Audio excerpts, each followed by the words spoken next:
When John Kramer, better known as Jigsaw, planned for his son to be born during the Chinese zodiac's Year of the Pig, he wanted it to represent fertility and rebirth, a new beginning for him and his wife, and the start of a charmed life for his son.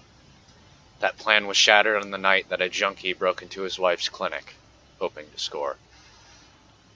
After this event resulted in the death of his unborn son, John finally caught up with the junkie, making him his first test subject.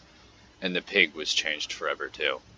It became a representation of the disease that was rotting John from the inside, a reminder that we are just meat unless we elevate ourselves by our actions, by grasping life from the jaws of death. The pig became a vessel, an agent of Jigsaw, conveying the subjects to their test. For some of those who emerged victorious, the pig could still be a rebirth into their new lives as apprentices, even disciples of Jigsaw.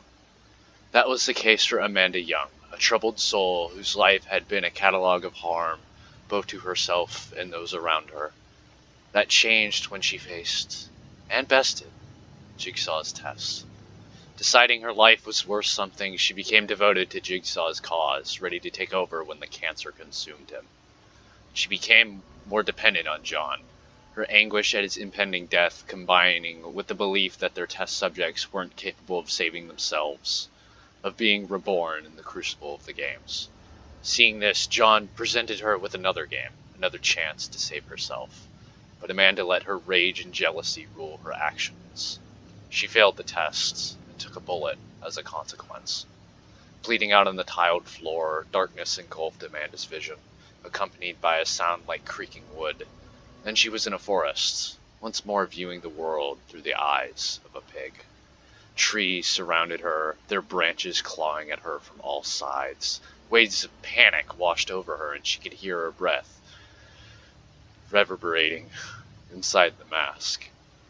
Had she been damned? Cursed to spend her days here? In this guise? Or maybe this was another test? Maybe she hadn't failed at all. John always thought one step ahead of everyone else, planned for every eventuality, and he would never give up on her. Surely? Jigsaw may have gone, but he had passed her on to another, a being for whom she could be the pig again. Ultimately, she saw now that she had been right in the choices she had made. The time for games was over. There was no chance of redemption for any of them. They were meat, and meat was destined to die.